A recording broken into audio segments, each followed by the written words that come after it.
Chapter 2 The Statements. Alanna's first statement. After I decided to end an on and off 2.5-year relationship with my ex-boyfriend, Alexander Batter, it was around a 3-year closed relationship that was open for a while and I ended it. You only refused to revive it and I'm glad you did. He repeatedly attempted to communicate with me after I told him to stop. Doesn't matter because you occasionally conversed with me via email and in real life. Actions speak louder than words. You read all of my messages and occasionally stopped to listen to me. You even came out of nowhere to initiate contact twice. Beginning in January of this year, he began appearing frequently at my house. You live right by Arbutus and 4th, a major street and avenue. I live a 10-minute walk away from you and often went to Lucky's Donuts and Culprit, not to stalk you or to spy on you, but to buy a root beer float donut or salted chocolate chip cookie. I'd also spend hours around them, minding my own business, surfing the internet. Your home is en route to them, and many other places that I like, and even though they're very close to your home, they're still close to mine. I told you to let me know if you wanted me to not walk past your home anymore, but you never did. Sometimes calling my house phone or cell phone frequently? Only when you cheated, lied about being sick, and hung up on me while I was drunk after 1 month of no contact. Half the time, I thought nobody was home. Half the time, your cell went straight to voicemail. I assumed it was completely cut off and therefore would not detect missed calls. Because you never know that I called, I'd have to call again. Also, after forgetting to erase your history when I used a demo iPhone to text you, strangers might have used it to call you. Of course I still would have called you many times, but I just couldn't help it. My heart was on fire, and I just wanted someone to convince me that you really didn't cheat. That everything was just a misunderstanding. How hard could it have been to explain yourself to calm me down? The fact that I called you so many times shows how much I cared about you. Imagine I never did look back that day when I found you at that Starbucks, waiting for that guy you planned to meet and have sex with. Then you'd be the one that couldn't stop calling. You only kept ignoring me because your stupid belief that I had something to do with the troll, which is nothing but a guilt shield. Most of the excessive calls were before you told me that it's over forever anyway. Emailing me? Because you hardly answered the phone. You did reply to a few of my emails to negatively converse. Like when you rudely kept trying to convince me that I had actually assaulted you. Following me home from the bus after I came home from school? Just because I ran into you after you came home from school doesn't mean I followed you from the bus stop. Or coming up to me while I was walking outside. I tried to talk to you a few times after spotting you from afar to show you that I meant no harm, and that I could happily leave immediately when you requested me to, and I always did just that. I hated that your mom kept glaring at me and both came out of nowhere to bug me twice when I was just minding my own business in my own area. He sent me many long, disturbing emails. That's what happens when you hardly answer the phone and they're disturbing because you disturbed me. His behavior is having a negative effect on my day-to-day life. Day-to-day? Eventually I contacted you only once or twice a week, and that was nothing but being friendly to you. You kept imagining that I was the boogeyman when all I ever wanted to do was peacefully continue to live in the same area. And I still feel uncomfortable walking around in my own neighborhood because I don't want to see him. Our. I was allowed to be anywhere in it and for as long as I wanted. You should have either sucked it up, princess, or moved away. If I wanted to spend hours surfing the internet on benches around my favorite coffee shops in our area, then that was my problem and not yours. But no, you unfairly had to put a giant forbidden square right in front of my house. We still ran into each other outside of it and awfully close to my house, and I hated it more than you, but at least I sucked it up. I have told him repeatedly that I do not want to talk to him or see him anymore. However, he does not listen and continues this behavior. Too fucking bad. You should have learned to share. The area doesn't belong to you. Did you pave the roads? Did you plant the grass? Why should I have been banished from our area just so that you could forget about how much you hate yourself for getting caught? Why wasn't I allowed to mind my own business in my own area? You were too stubborn to realize that I just wanted to make peace. If you didn't want to see me, then why did you come out of nowhere twice to bug me and accept my presents and letters? You know what? Even if I were a stalker, which I wasn't, I'd rather be one than a cheater any day. Prior to January, he lived in New Westminster, and I believe he only moved to the neighborhood because of me. Of course I did. We wanted to live close to each other, and you kept threatening to stop visiting me in my former home in New Westminster because it was too far away. My rent was only $320 per month, and I couldn't afford to live elsewhere. I was stuck in your area, and it was hell because it was impossible to forget about you. I shouldn't have had to move away anyway, and I did like living close to the beach. Never want to see me again? Then you should have moved away. On January 19th, police were called to the house since Alex would not stop calling the house. That's when you cheated on me. Basically told me that you lied to have sex with me, that you were going to have sex with the guy just because he asked you to, let your friend tell me that he was going to have sex with you later that day, and proceeded to ignore me again because of your stupid belief that I was the troll. All I wanted you to do was convince me that you did nothing wrong. That everything was just one big misunderstanding, but you kept adding fuel to the fire until I literally couldn't stop calling because my heart ached so much. That's when you told the police to tell me to never see you again. You killed me when you cheated, and then you died when you did that. We have called the police on 2 other occasions when he was harassing me. A few days after the day you lied to me about being sick when we were supposed to hang out again. I had just wanted you to somehow convince me that you did nothing wrong in person. Then when I ran into you, you spontaneously kept ignoring me until I acted like a big baby. Yeah, I briefly and non-violently hugged you and held you. So what? You hit me numerously and even bit me once throughout the relationship. Why do you have to act like a big pussy and call the police again? Why couldn't you have merely communicated with me? You called the police again when we kept coincidentally sharing the same bus to UBC. My 9:30 a.m. Monday and Wednesday UBC tennis lessons coincided with a few of your classes. Did you even look at the winter guide? We lived in the same area and therefore shared the same bus stop. Occasionally arriving at it around the same time was bound to happen.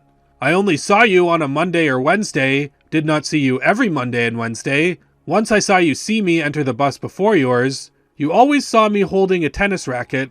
I never followed you when you exited the bus.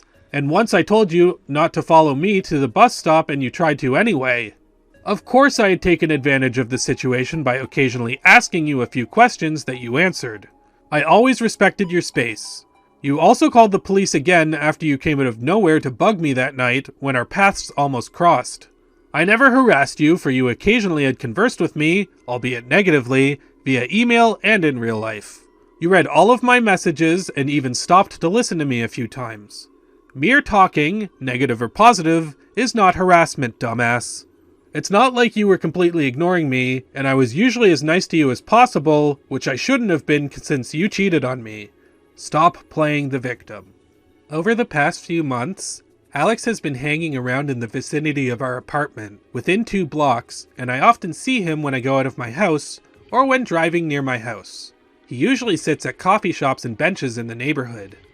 It's not my fault that Culprit and Lucky's Donuts, 2 of the best coffee shops around, are within 2 blocks from your home.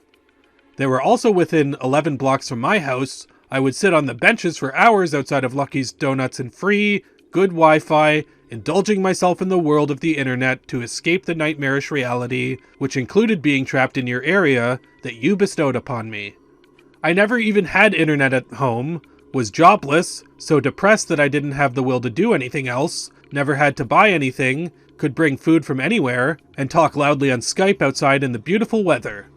I had apologized for everything, even though I shouldn't have, and told you all of this numerously, yet you still want to believe that I was stalking you to shield your guilt. My eyes were almost always locked onto my iPhone, and you saw me far more times than I saw you. I didn't even notice you standing right in front of me that day you came out of nowhere to bug me. You could have been standing there for half an hour before you yelled at me. It's not like I was hiding behind bushes. No, I was always in clear view. You couldn't allow me to rot away in peace in my own area. I always was minding my own business, and all I ever wanted to do was make peace, so there never should have been any problems. I was also hanging around coffee shops all day within 2 blocks of my own house. But no, it's only a problem when it's within 2 blocks of your home. He has tried to contact me frequently when coming up to me at the bus stop.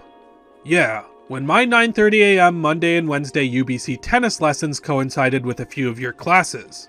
All I did when we coincidentally arrived at the bus stop around the same time was ask you a few questions that you answered, and I always respected your space.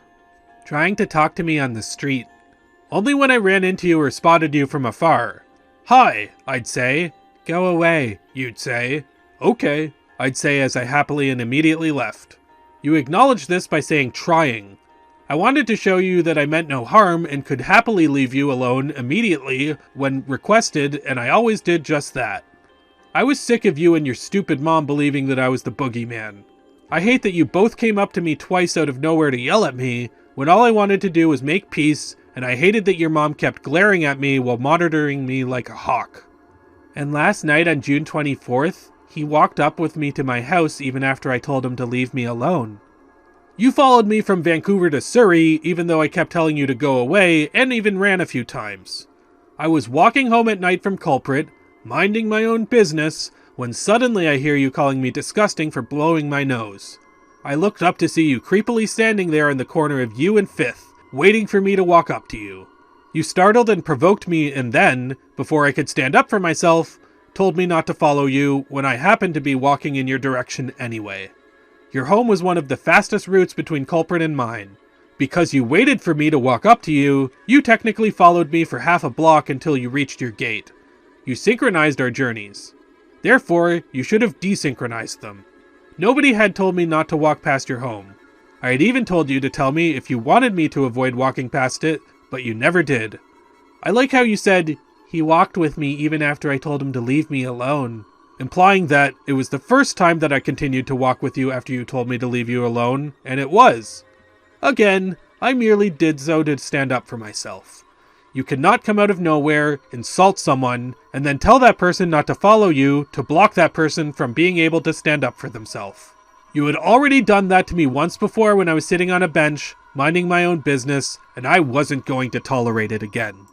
At that point, he became very upset and started talking about how he tried to commit suicide in the past because of our relationship. Of course I became upset.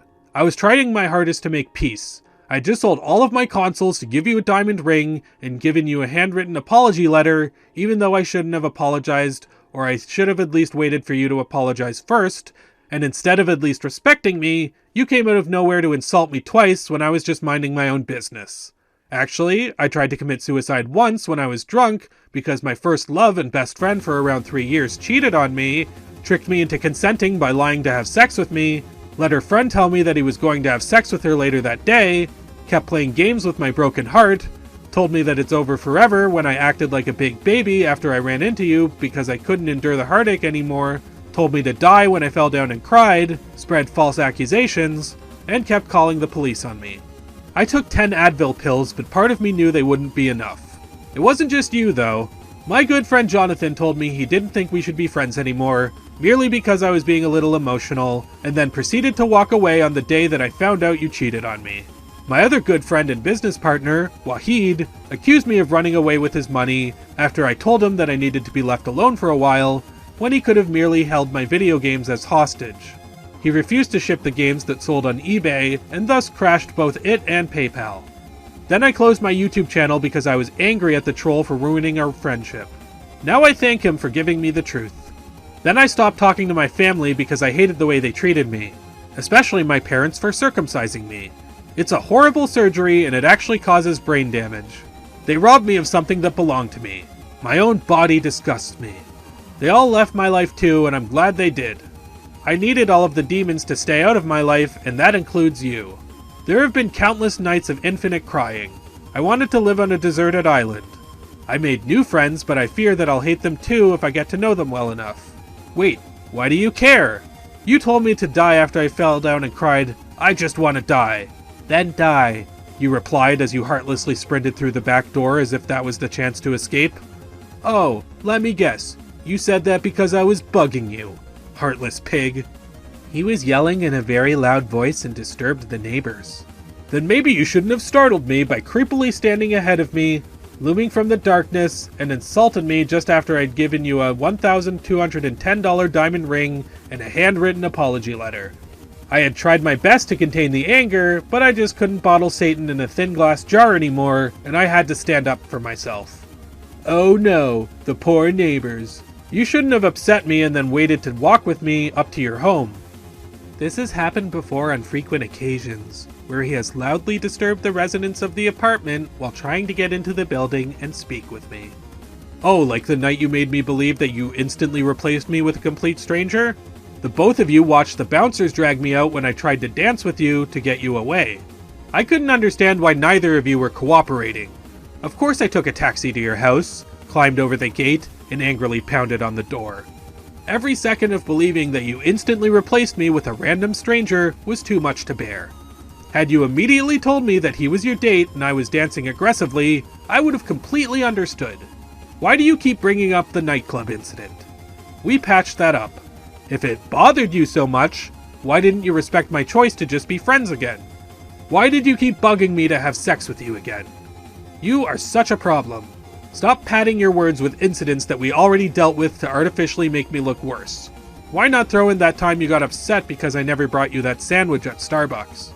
Although his behavior has become particularly disturbing since January, around the time you raped me and cheated on me, my behavior was nothing but justified reactions to yours. For every reaction, there must have been an equal action. The worse my behavior that merely reflected yours, the worse you did to me, and therefore, the worse I should feel. Instead of addressing the actions that are the sources of the reactions, you completely ignore them to irrationally criticize the reactions. Look at yourself to understand me, for all I ever did was react to your cruelty. There have also been disturbing incidents prior to that. For example, on September 19th, last year, he saw me at a nightclub. No, you saw me at a nightclub. Again, why are you bringing this up? This has zero relevance. Why not throw in the fact that I couldn't afford to buy your drink on the first date? Didn't we get past this a long time ago?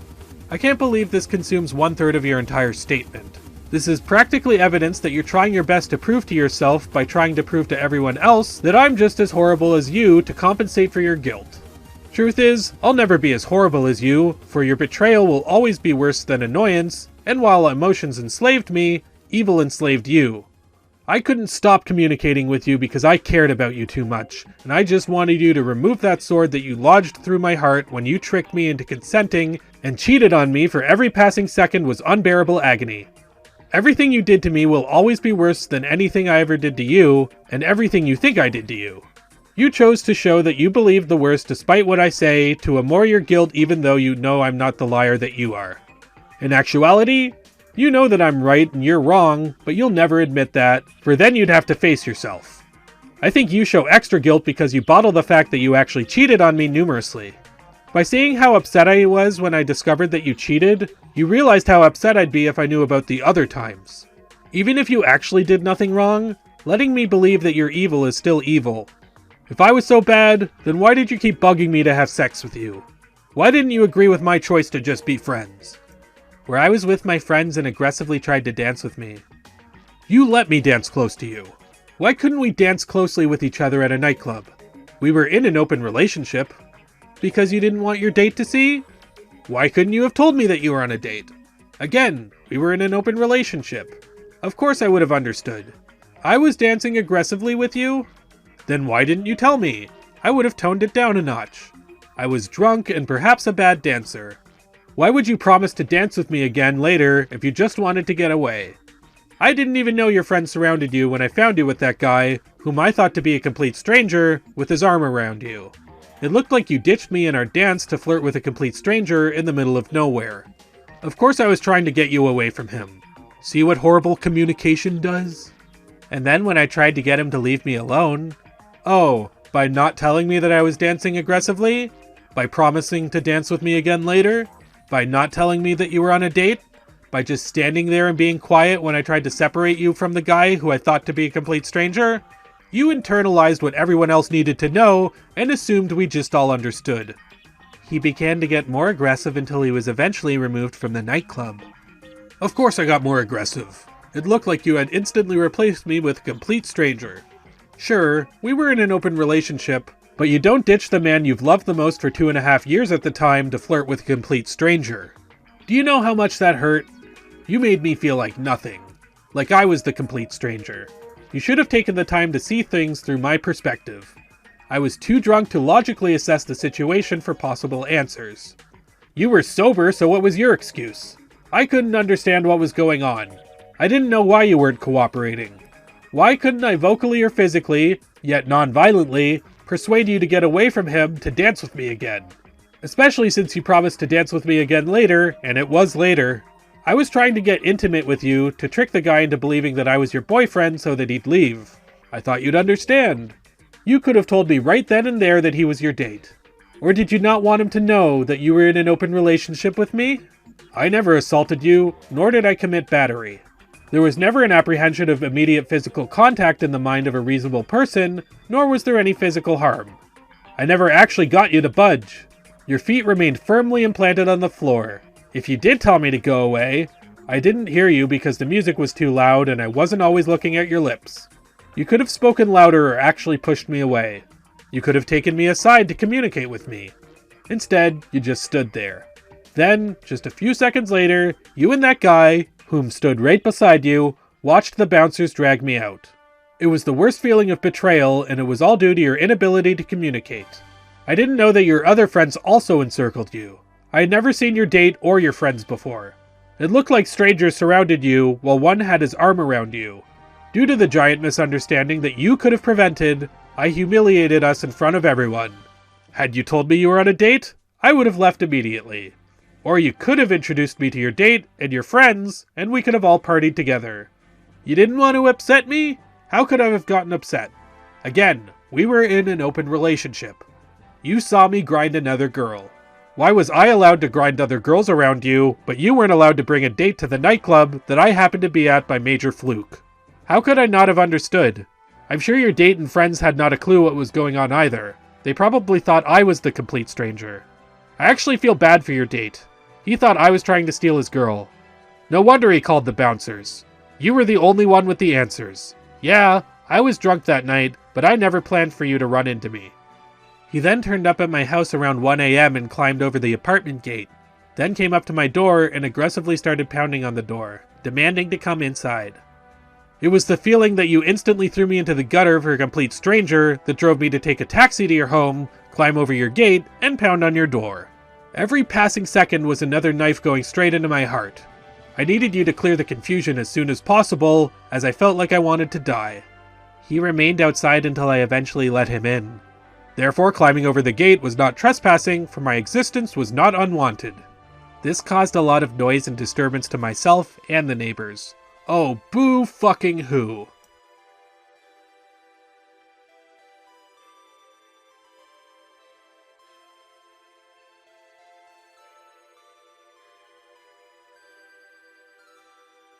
Alanna's second statement. We have been in a relationship on and off since meeting each other specifically until July 2012. We entered a closed relationship, then an open one around July 2012, and then back into a closed one just before I ended our friendship altogether when you cheated on me. However, we remained only friends since this time until about a month ago. We never stopped having sex with each other once we started, therefore, we never truly became just friends again. Toward the end of our friendship, we entered back into a closed relationship when we promised to only have sex with each other again. Then I found out that you cheated on me just a few days later. I wanted to be just friends again, but you kept bugging me to have sex with you again. Stop pretending that we never entered back into a closed relationship. We did, and I regret it to this day. You tried so hard to make me trust you, and when I finally did, you smashed it with a sledgehammer. Bringing back the sledgehammer. Does he not know what a sledgehammer is? Anyway. About a month ago, I expressed to him that I did not want to see him anymore. That was 2013 February 11th, which was not about a month ago. Yes, you told me that it's over forever. However, you continued to converse with me via email and in real life. Actions speak louder than words. I wanted to end the friendship. I had already ended it when I found out you cheated on me on January 18th, 2013. I waltzed into the Starbucks, dropped the conversation on the table, and said, "This ends our friendship." Walked out, and I wish I never looked back. All you did was refuse to revive it. Because he was becoming overly jealous and possessive of my interactions with other people. Although I was not the troll, it wouldn't have mattered if I was. You were suspicious, and had I acted upon it to reveal the truth, that would have not made me jealous, controlling, or possessive. That would have merely saved me from living a lie. I did not need to act upon it, though, for the truth found me. I doubt that I would have ever acted upon it, for I wanted to trust you. Your interactions with other people look like Mad TV comedy sketches. This conversation is a disgusting joke. You immediately agreed to fuck an invasive and complete stranger at his house immediately after coffee in just a few days. You even showed up at the specified time and place. My behavior was not that of jealousy or possessiveness. It was that of a broken heart for being cheated on. Yes, you were caught before you were able to have sex with someone else, but it's not the act that counts, it's the will, and you were willing to have sex with someone else, you shameless donkey. And I felt we did not get along anymore. I don't want to meet the person that gets along with someone that cheats on them. Unlike you, I have a little bit of self-value. So much self-value that he fled the country. Since then, Alex has engaged in inappropriate behavior toward me, such as phoning me repeatedly while I am trying to study, and persisting at phoning me even when I tell him to stop. Like immediately after I found out that you cheated on me. Then you did pick up the phone, only to basically tell me that you lied to have sex with me, and thus fraudulently gained me consent when we made out in your bedroom. Then you told me you were going to have sex with that guy just because he asked you to. Then you let your friend tell me that he was going to have sex with you later that day. And then you persisted to ignore me after you added so much fuel to the fire. You literally broke me, and that's why I couldn't stop calling. Then you told the police to tell me to never talk to you again. Then when we were going to hang out the following week, as long as I brought my new girlfriend to prove that she's real, you lied about being sick and proceeded to ignore me yet again. Then, while bottling all the agony that you had bestowed upon me, I exploded when I ran into you again by acting like a big baby, but a man can only endure so much. Oh, poor you. Who cares about the man you cheated on? The man you broke whom you've loved and who loved you in return for 3 years. What matters is that you couldn't study in peace. Selfish bitch. Yeah, you told me to stop calling you, but you continued to converse with me via email and in real life. I have been attempting to ignore his constant phone calls and emails. You cheat on me and then ignore my cries. You're disgusting. All I ever wanted you to do was convince me that you did nothing wrong. I didn't want to live the rest of my life having to believe that my first love and best friend, for nearly 4 years, happened to be the easiest girl on the planet. I forced myself to believe there must have been a misunderstanding. The conversation is so ridiculous and it's hard to believe that it's real. You probably could have easily convinced me that you merely lied to the troll just to meet him. Unfortunately, your behavior dictated that you were truly going to have sex with that guy, and you only hate me because you got caught. Although you did ignore most of my phone calls, you continued to converse with me via email and in real life. Stop trying to make me look bad to compensate for your guilt. I have never met a bigger coward in all my life. Why can't you just apologize? Sure, I'd still never want to see you again, but at least I'd regain just a little bit of respect for you. On Wednesday, February 13th, February 11th. He rushed up to me as I was leaving my house to go to school. I spotted you from afar when I heard your gate close on my way back home from Culprit. Your home was en route between it and mine. I walked diagonally onto the grass toward you and was merely standing out of hesitation when I talked to you. There happened to be a few non-obscuring bushes between us, so it looked like I was waiting for you behind them to come out, but I wasn't. I should have approached you differently, but I didn't think about it at the time. And physically restrained me by grabbing onto my shoulders. I hugged you by impulse. You lied about being sick the day we were supposed to hang out again just 3 days prior and proceeded to ignore me again. All I ever wanted you to do was convince me that you did nothing wrong. I couldn't bottle the agony anymore. The pain of being cheated on and ignored simultaneously, and so I acted like a big baby when I ran into you again and hugged you by impulse. I thought you were going to hug me back. You took something as innocent as a hug and tried to make it look evil. It was just a hug. You never vocally or physically informed me to let go. I did that on my own. Not because of the intervening man, but because I realized that you weren't going to hug me back. I did not assault you, for I couldn't have created an apprehension of immediate physical contact in the mind of a reasonable person. Was Rain Man assaulted when his brother hugged him? No, because he's not a reasonable person. It's disgusting that you told on me for hugging you when I never told on you for slapping me very hard in the chest at least 6 times throughout our relationship and biting me once. You also tried to pull me into a taxi once when I kept resisting, yet I never told on you for assault and attempted kidnapping. You're a joke and a hypocrite, and it's ironic that you assaulted me at all, for you're a lawyer. You made me feel like a freak and a woman beater. He attempted to talk to me and persuade me to be friends with him again. How did you go from bugging me to have sex with you again to ignoring me again? Your behavior was so confusing and sickening. We talked for a long time on the phone, and then you wanted me to prove that I had a new girlfriend. Then you spontaneously ignored me again. What, you couldn't stop believing that I was the troll? Again, I wasn't, but it wouldn't have mattered if I was. Or perhaps you couldn't get over the fact that I found out that you're a lying, cheating whore.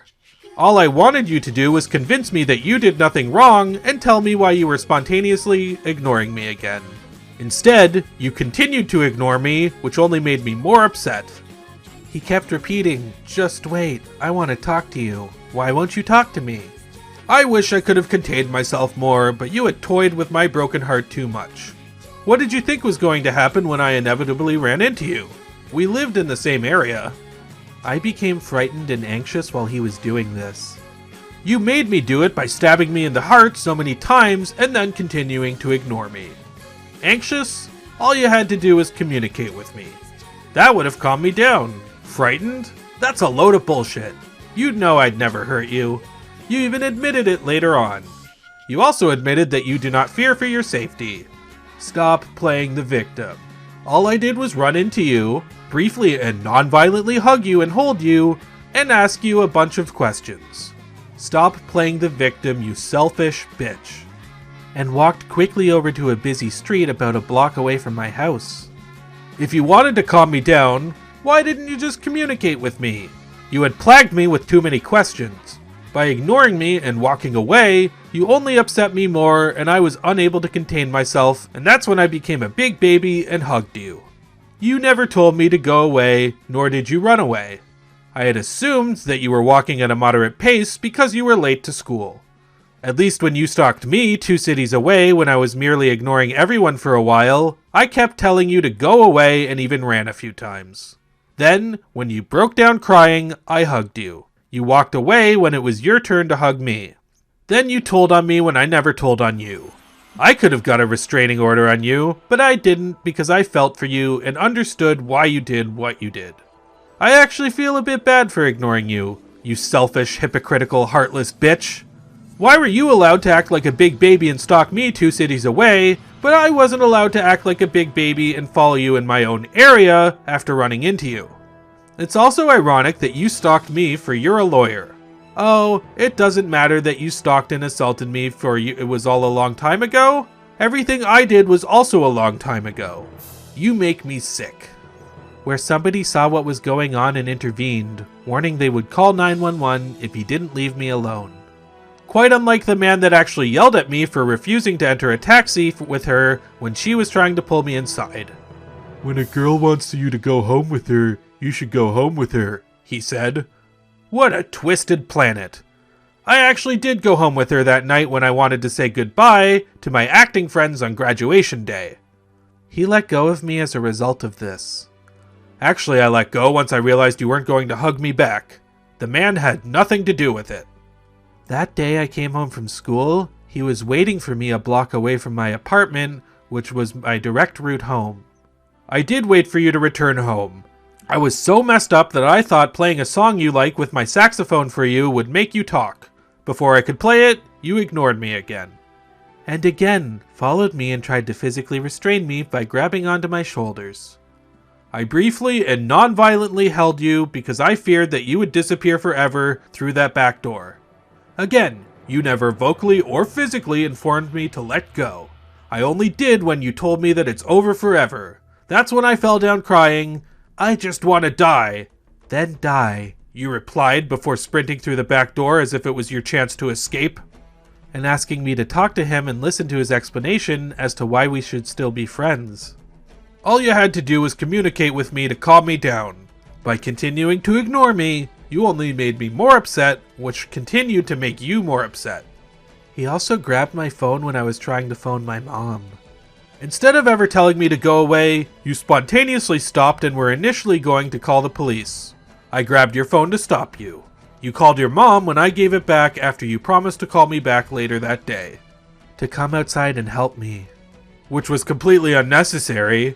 All you had to do was communicate with me or selfishly continue to just walk away.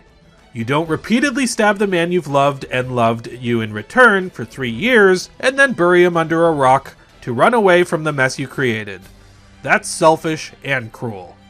I finally got to the phone and called my mom, and she came outside and helped me to get away from him and inside the apartment. You were only 1 block away from your home, and I wouldn't have followed you through your gate. Your mom did nothing you couldn't have done on your own. You could have selfishly continued to walk away. All you did was continue to add fuel to the fire. Although he followed us to the door and tried to pry it open and enter. I didn't try to enter. I only tried to keep it open for a while to keep talking, and I didn't want to close it, for I feared the silence that would follow. Then I let go, and the silence that followed still haunts me to this day. I have expressed to him repeatedly over the past month that I do not want to see him, and yet he still persists at phoning me, emailing me. Back when I was brainwashing myself to believe that I ruined everything, I tried every little trick in the book to win you back.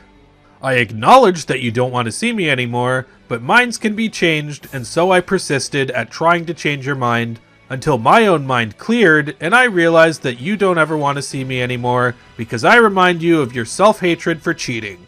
You also read all of my messages, occasionally stopped to listen to me in real life, accepted my letters and presents and later wore one of them, and occasionally conversed with me via email and in real life, so it's not like you were completely ignoring me.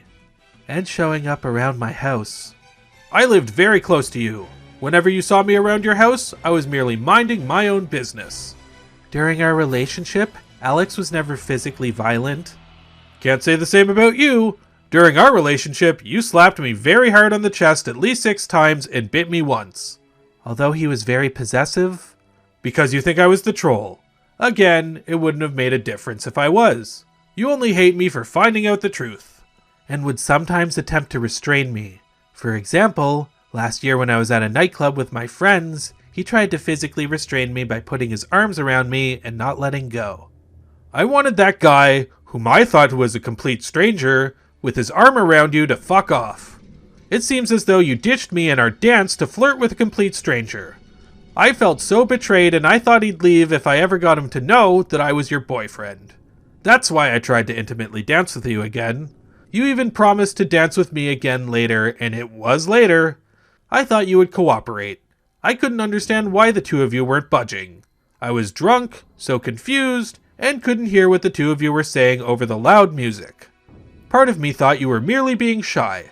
Instead of communicating with me, you and the guy watched the bouncers drag me out. And afterward followed me home and knocked on my door repeatedly when I did not let him in. I thought you instantly replaced me with a complete stranger. Sure, we were in an open relationship at the time, but you don't ditch the man you've loved and who loved you in return for over 2.5 years to flirt with a complete stranger. It wasn't until later that you told me he was your date, which was perfectly understandable as, unlike with a complete stranger, you were expected to stay with him. I was dancing aggressively?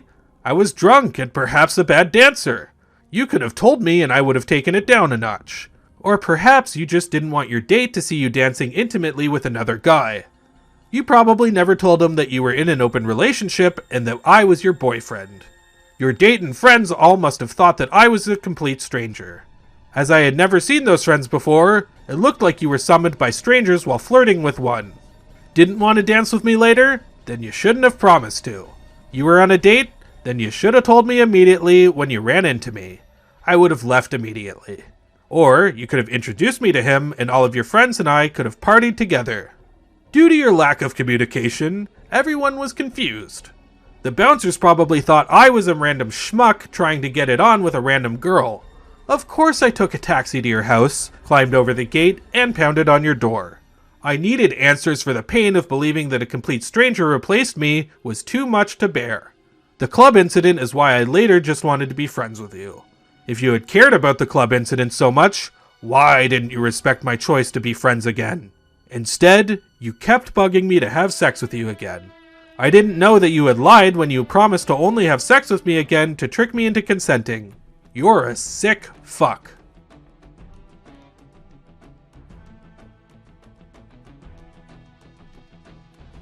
Alanna's third statement. Yesterday night, my mom saw Alexander Batter on the corner of U Street and 4th Avenue, and subsequently phoned the police. I was minding my own business, you paranoid fuck. A few hours later, Alexander contacted me with a disturbing email that threatened me not to call the police anymore and telling me to apologize to him. Due to a misclarification, the police gave me the false assumption that I had contacted you earlier that day when I never did. They made me believe that you lied to them and would continue to do so until I got arrested.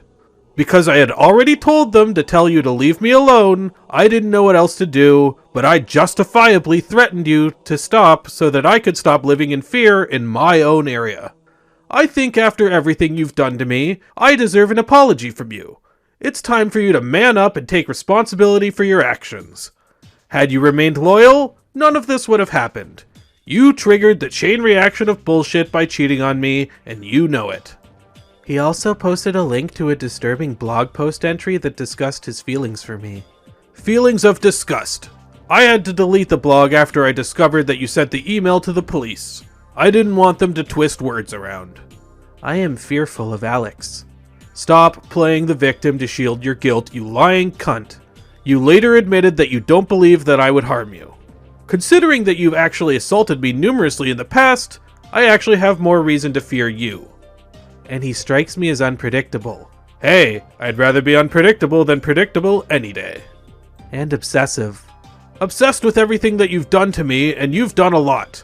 I had to fear going to prison for many months because of you. It is also emotionally draining on me to have to deal with this situation. Then maybe you shouldn't have kept treating me like a piece of shit. Again, with every reaction, there must be an equal action.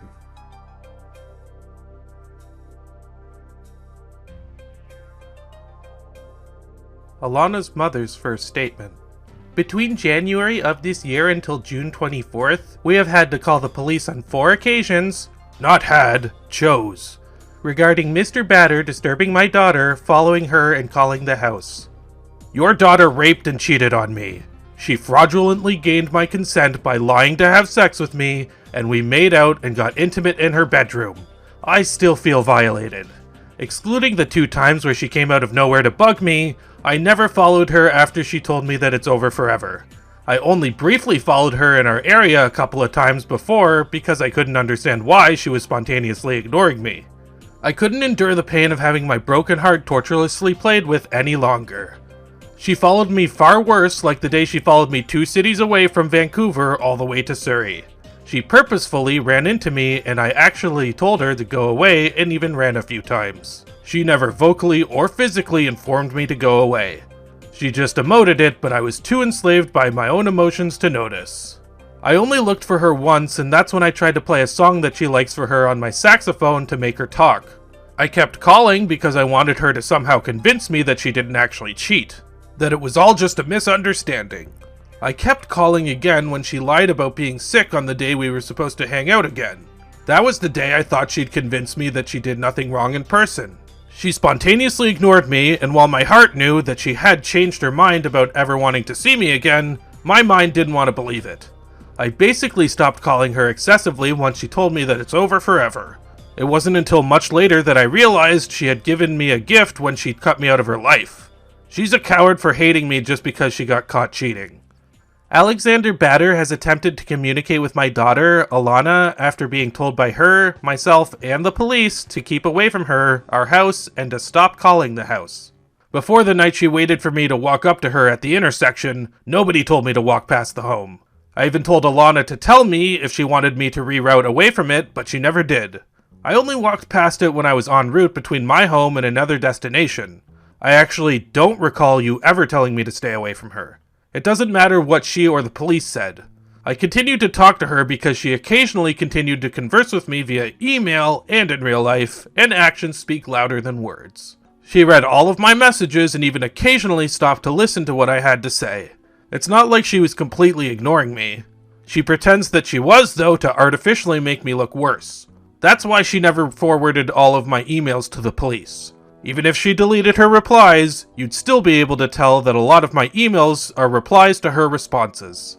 On a couple of occasions, he had persisted on talking to me after being told to stop and attempting to call or come to the house.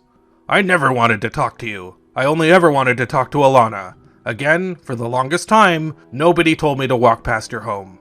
One afternoon a couple of months ago, he was sitting in front of the apartment complex as I was entering my building, and he said he wanted to speak with me. Actually, I was there to give a diamond ring to Alanna. I rang the buzzer, got no answer, and then sat on the bench to ponder my next move. You showed up a few seconds later, out of the blue, and then, because you were there, I wanted to ask you a question. His attempts to communicate with Alanna have involved his calling the house persistently, some of the times as frequently as 60 times in a day. Maybe 60 times within 2 days after she cheated on me, and another 60 within 3 days after she lied about being sick. She kept stabbing me and then leaving me in the dark. Again, most of the excessive calls were made before she told me it was over forever. Ringing the buzzer outside of our gate persistently, also late at night, disturbing the residents. You mean the night I saw Alanna standing right in front of me, waiting to walk up to her while she was calling me disgusting for blowing my nose? I buzzed to ask her to see what she was doing, just standing out there at the intersection in front of me. It looked like she was stalking me. I wasn't the only one that disturbed the residents, as you and Alanna were yelled too. Jumping out at her from behind the bushes in front of our apartment. On my way back home from Culprit, where I had a hot chocolate, by major fluke, just before I was about to walk past her home that was en route between Culprit and mine, I spotted her from afar when I heard her gate close. I should have kept walking, but because of my eagerness to know why she was ignoring me again, when we were supposed to hang out just 3 days prior rained over, I walked diagonally from the sidewalk and onto the grass toward her. Perhaps she thought I waited for her to come outside behind the non-obscuring bushes that happened to be between us when I walked toward her. I never jumped out from behind them. I never even walked through them or hid behind them. I was merely standing behind them for a couple of seconds due to hesitation before I spoke because I was able to see her the entire time. She was able to see me the entire time. Whatever she thought was nothing but a giant misunderstanding. I should have approached her differently, but I didn't think about it at the time. I walked to Culprit after 9:30 a.m. when I assumed she was already at school. I didn't want to run into her for I'd just done so the night before and didn't want her to think I was stalking her. However, her first class was actually at 11 a.m. that day, and so I had spotted her around 10:15 a.m. Following her home from the bus stop, Alanna called me on a few occasions to tell me he had either gotten on the bus she was on. I never even saw her exit the bus that night. She insulted me for blowing my nose. Again, because my 9:30 a.m. Monday and Wednesday UBC tennis lessons coincided with some of her classes, and because we shared the same bus stop since we lived in the same area, we occasionally arrived at the bus stop around the same time and therefore occasionally took the same bus. Or was following her home, trying to prevent her from continuing on her way. You mean that afternoon when I waited to play a song that she likes for her on my saxophone to make her talk? Yeah, I briefly followed her to keep asking her why she was spontaneously ignoring me. I did try to hand signal her to stop a few times, but I always stepped aside once I realized she wouldn't. I also did hug her by impulse, thinking she'd hug me back, and briefly and non-violently hold her, fearing that she'd disappear forever behind the back door. It's nothing when compared to being slapped very hard on the chest at least 6 times and being bitten. Some of this behavior was reported and documented with previous incidents prior to June 24th. During the previous incidents, Mr. Batter was very aggressive in his behavior. Perhaps vocally aggressive, but not physically. I acted like a big baby when I ran into her again because I couldn't endure having my broken heart torturously played with anymore. We were supposed to hang out a few days prior, and I was anxious for her to somehow convince me that she did nothing wrong. Instead, she lied about being sick and ignored me again. On one occasion, he tried to forcefully keep Alanna from entering her building. Again, I briefly and non-violently held her for fear that she would disappear forever behind the back door. He tried to grab her cell. I did grab it, but only to stop her from calling the police. I gave it back when she told me she'd call me later that day. That's when the bigger baby than me called you to rescue her. She never had to call anyone as she was never in any threat of danger, and even if she was, what could you have done that she couldn't? She should have either communicated with me, told me to go away, or continued to walk home. Eventually, I would have stepped aside had she persisted to keep walking, and sure, I would have annoyingly continued to follow her, but only until I reached her gate. She chose to unnecessarily make things worse, continued to play sick games with my broken heart by confusingly continuing to internalize everything, while I assumed that I could read her mind, acted like I was a monster when she should have known that I was merely upset for knowing in my heart that she's gone forever, and instead of showing any compassion, when I cried that I wanted to die, told me to do so and walked away. She could have been open and honest instead of lying while bottling the truth until it exploded in my face, immediately informed me that she simply needed more space, or that she had spontaneously changed her mind about never wanting to see me again, or discussed her issues with me. Instead, she acted like a giant pussy. How hard could it have been to stop and tell me what was going on? To communicate, at least to calm me down. Obviously continuing to ignore me only upset me further. Her ignoring me again was so spontaneous, for the last time we had spoken on the phone, our friendship seemed to be reviving. Police were called to the house as Mr. Batter would not stop calling the house and had even come to the front gate and persistently rang the buzzer. You mean when Alanna cheated on me? Basically told me that she tricked me into consenting by lying to have sex with me, and then let her friend tell me that she was going to have sex with her later that day? Yeah, that's definitely gonna fuel a lot of phone calls. Instead of answering the phone to apologize like a man or convince me that she did nothing wrong, she cowardly kept ignoring me due to her stupid little belief that I had something to do with the troll. Other times included February 8th where the phone calls resumed. You mean when she lied about being sick on the day we were supposed to hang out again? I had anxiously awaited that day, for I had hoped that she would somehow convince me that everything was nothing but a giant misunderstanding. I couldn't wait another second having to endure so much heartache. We called the police on a second occasion after January as the calls and following persisted. Yeah, when she lied about being sick on the day we were supposed to hang out again. I did briefly follow her after running into her, and then after waiting for her to return to play a song that she likes for her on my saxophone to make her talk. She never ran or told me to go away, and her behavior was very confusing as our friendship seemed to be reviving when we had spoken last on the phone. She kept playing sick games with my broken heart, and I couldn't bottle the agony anymore once I saw her continue to ignore me after I ran into her again.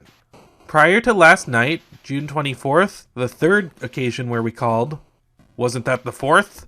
During the last few months up until last night, June 24th, Mr. Batter has been hovering around the neighborhood at all hours of the day. Yes, our neighborhood. If I wanted to hang out my favorite coffee shops all day long, surfing the internet on my iPhone to escape the nightmarish reality that had been bestowed upon me, I should have been allowed to do that without a paranoid hawk leering at me from every angle while constantly journaling my nearby existence. I occasionally felt like I was being watched. I was always minding my own business, and I told Alanna that numerously. I had found out that my first love and best friend for around 3 years, whom sexually assaulted, cheated on, and ignored me, is the easiest girl on the planet. I was too devastated to do anything else. You should have minded your own fucking business and let me rot in peace in my own area. As I go out to do my daily grocery shopping or my walks, no matter what time of day it is, morning, afternoon, or evening, Mr. Batter is at a location within 1 or 2 blocks from our home. Yeah, minding my own business, stealing Wi-Fi on my iPhone at or around Lucky's, Culprit, or Take 5 Cafe.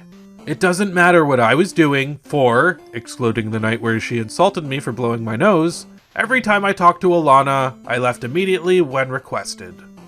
Since March specifically, I have seen him walking along our street, 5th Avenue, across the street. I had a few friends that lived on 5th and Balsam, and your home was one of the fastest routes between mine and many other destinations. I told Alanna to tell me if she wanted me to always reroute away from the home, but she never did. On the side streets, Arbutus, a major street, you, where Lucky's Donuts is, and on 4th Avenue, a major avenue. Once to peek inside the back door of a wrestling ring. I can't believe you actually saw me that time. You really are a paranoid hawk, aren't you? And also sitting at length at the bus stop. namely on 4th and U. 4th and Vine. Wait, wasn't that the time you came out of nowhere to bug me about skipping 2 buses when I needed the number 7 and not the 44 or 84? Paranoid hawk. Sitting for hours on the bench outside of 49th Parallel, formerly Kit's Coffee. Now Lucky's Donuts. There are 2 benches around there, and I sat on both of them to steal Wi-Fi. Sitting on the chairs outside of Take 5. Stealing Wi-Fi. On the bench to the east of Safeway on U and 4th. Vine and 4th. Yeah, sometimes to wait for the bus, as it was close to the bus stop. On the bench in front of the coffee shop on Vine, across from Shoppers Drug Mart. Chairs in front of Culprit Coffee. Stealing Wi-Fi. I have also seen him walking along the street, entering shops, and even coming out 1 or 2 times. That's how long it takes to buy a Red Bull sometimes. And look into the shops as it almost seemed like he was looking for someone. Pretty girls, my sexy reflection, paranoid hawk. On these occasions, I have gone out, come back either walking or in my car after a few hours, and Mr. Batter is either sitting on the same bench or slightly moved somewhere else. Amazing how they saw me every day, yet, within a half a year and away from the bus stop, I only ran into her or approached her after spotting her from afar a total of 10 times. Sometimes I went to Lucky's for a root beer float donut, brought it to one of the 2 nearby benches, and then after surfing the internet for a few hours, went to Culprit 1 block away for a salted chocolate chip cookie. It's very creepy how hard you studied my life. The first time I ran into her was at the bus stop. I had an audition at UBC, and that's when she told me that we can't hang out for 5 months, despite the fact that the police had just told me to cease all contact forever. She told me that it was her choice and not theirs, even though they had spoken for her. I took the bus after her. Then, I ran into her by Shoppers. I told her that I had nothing to do with the troll, and she deserved to get humiliated at Starbucks. She told me that she did nothing wrong, that she was not going to have sex with that guy, and she was angry at me for being annoying since I had called her so many times. Perhaps had she not cheated on me, basically told me that she lied to have sex with me, let her friend tell me that he was going to later have sex with her, and then persisted to ignore me, I wouldn't have kept calling. I gave her a $158 necklace that she had told me that she doesn't want, as she stuffed it into her purse. She never thanked me for it, and later told my mom that I forced her to take it even though she willingly took it from my hand, and I actually saw her wearing it around 1 month later on the bus. Did I force her to wear it too? I approached her after coincidentally spotting her by her gate at night, just 2 days after we planned to hang out. She told me that she'd talk to me another time and walked away. I approached her after coincidentally spotting her by her gate when I heard it close the following morning. That's when I acted like a big baby and hugged her. She kept telling me that she'd talk to me later, but I knew she was lying. I had ran into her a few times at the bus stop when my 9:30 a.m. Monday and Wednesday UBC tennis lessons coincided with some of her UBC classes. She ignored me completely the first time and only said, "Hey, whatever," the second time. The third time I ran into her and I said, "Hi." "Just stay away from me, please," she evasively replied. "Wanna be in a movie?" "No." "Why do you hate me? Is it just because of the whole assault thing?" "No." "Then why?" "It's everything. Just everything." The fourth time I ran into her, I said, "This muffin is for you." "What the hell?" "I lost everything and might become homeless." "Good." "What's your problem?" "I just don't want to see you anymore." "Hey, that's the necklace I gave you." "Yeah, well," she replied as she tried to hide it with her hand. Then she exited the bus when it became too full. The bus driver always kept telling her to squeeze inside, but she couldn't, and then left in frustration. The fifth time I ran into her, I told her to stop spreading false accusations or I'd call the police, and not to enter my bus. "What the hell?" she replied in confusion. Then she later called her mom to tell her that I was going to call the police. "You assaulted me," I told her later. "That was a long time ago," she dismissively replied. Then she tried to get on the bus at the last second. I entered the same bus with her the previous 4 times as I didn't want to be late for my lessons. I ran into her again about half a block away from her home on 5th Avenue after she had played tennis over 1 month later, and we conversed very briefly.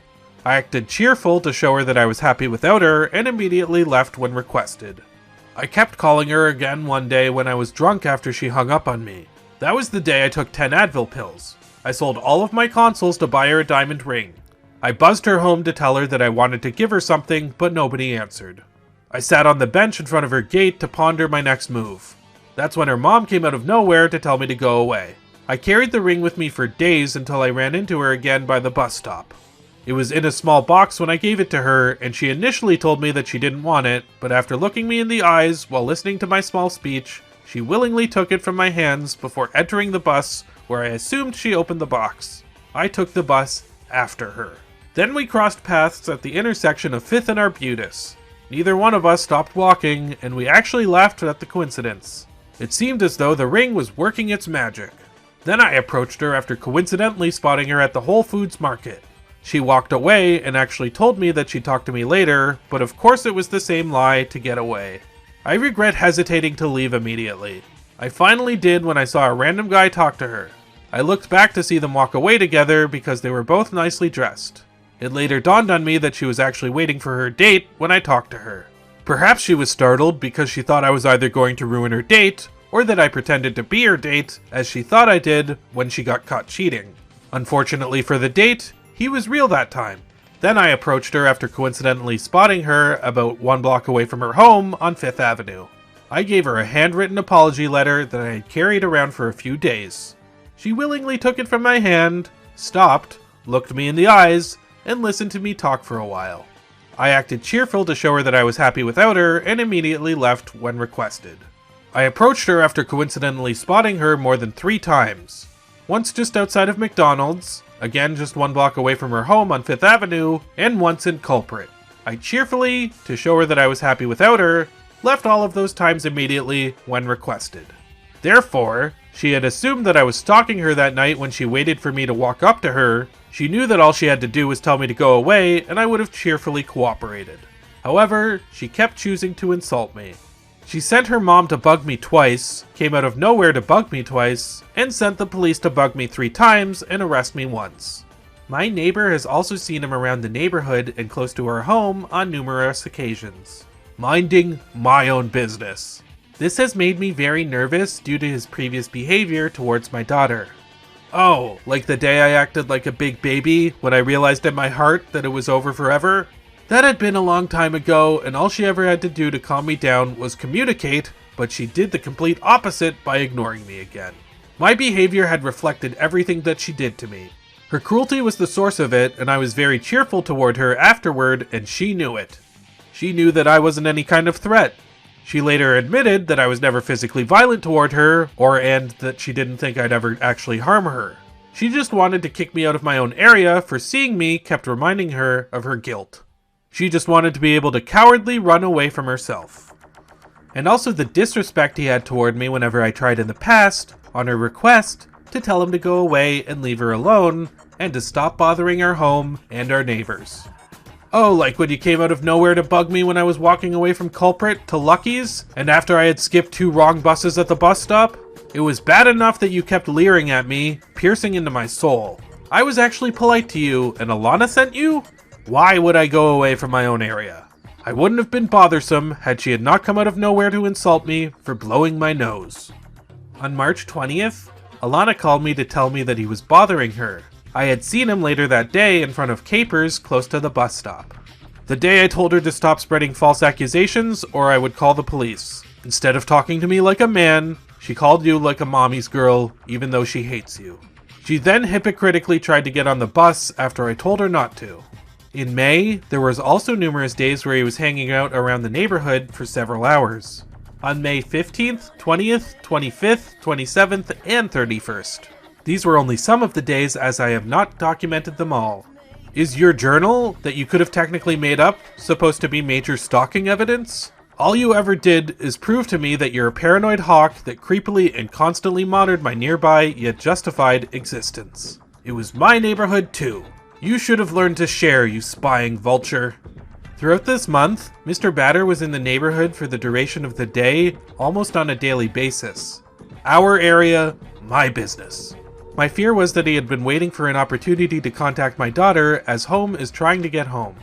I was minding my own business, and every day I did talk to her, I happily immediately left when requested.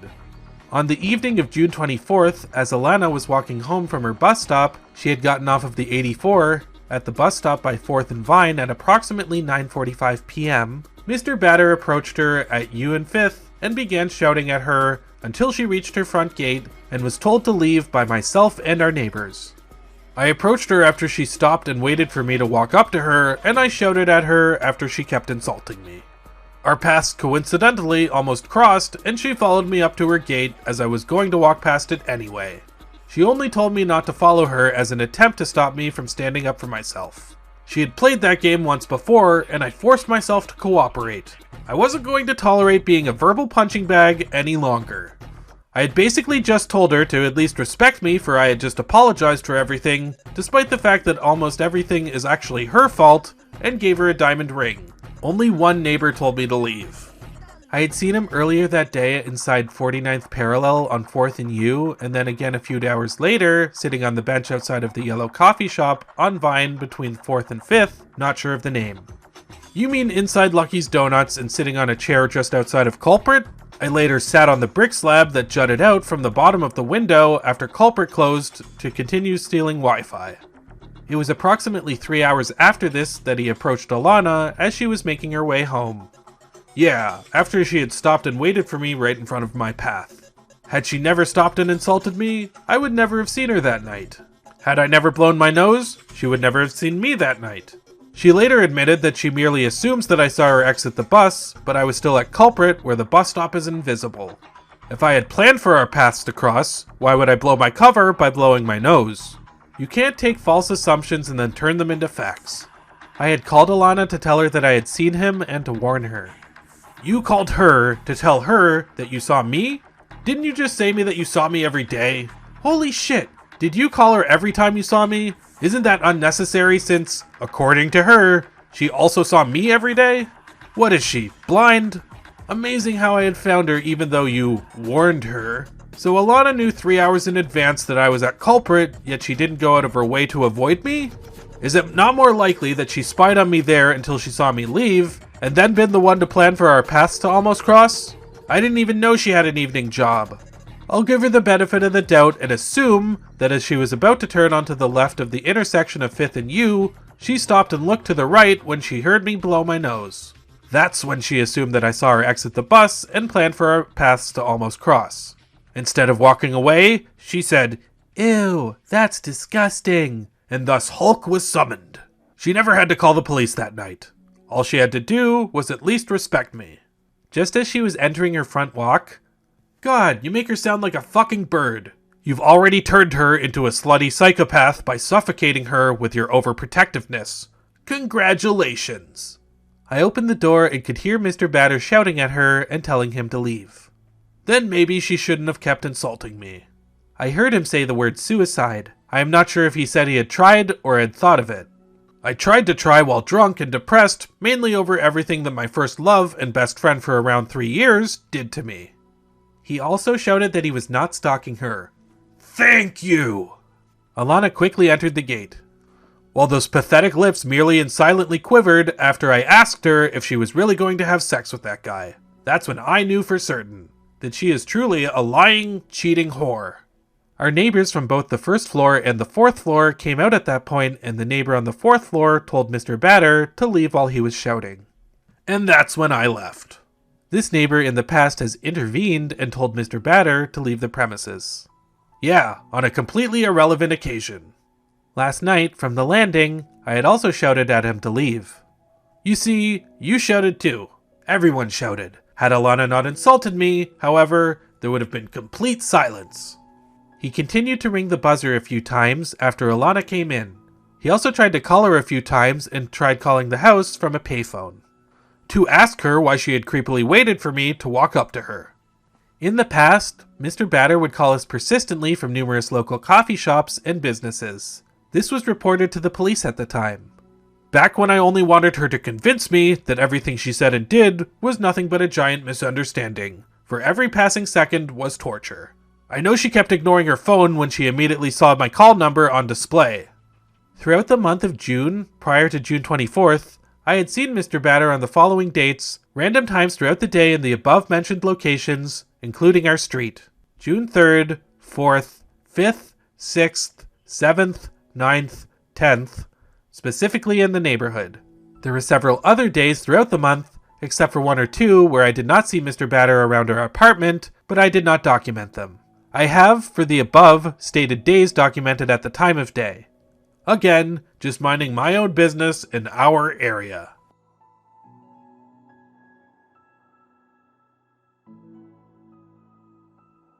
Alanna's mother's second statement.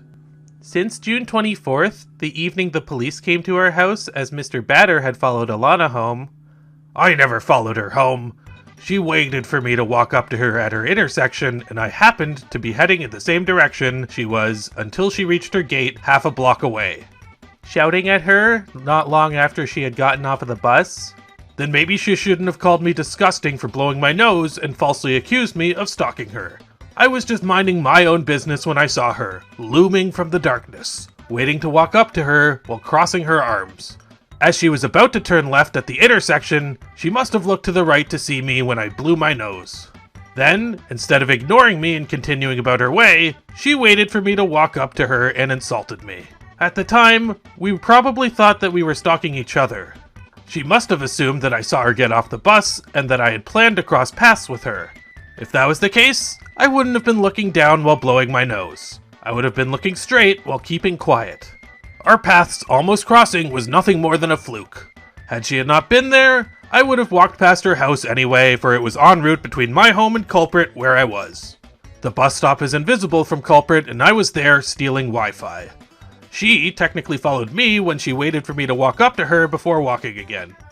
I have seen him in the neighborhood in close proximity to our home on almost a daily basis. On at least 5 days, Mr. Batter was sitting for hours at either the bench in front of Spa on the Rocks or the bench in front of Lucky's Donuts.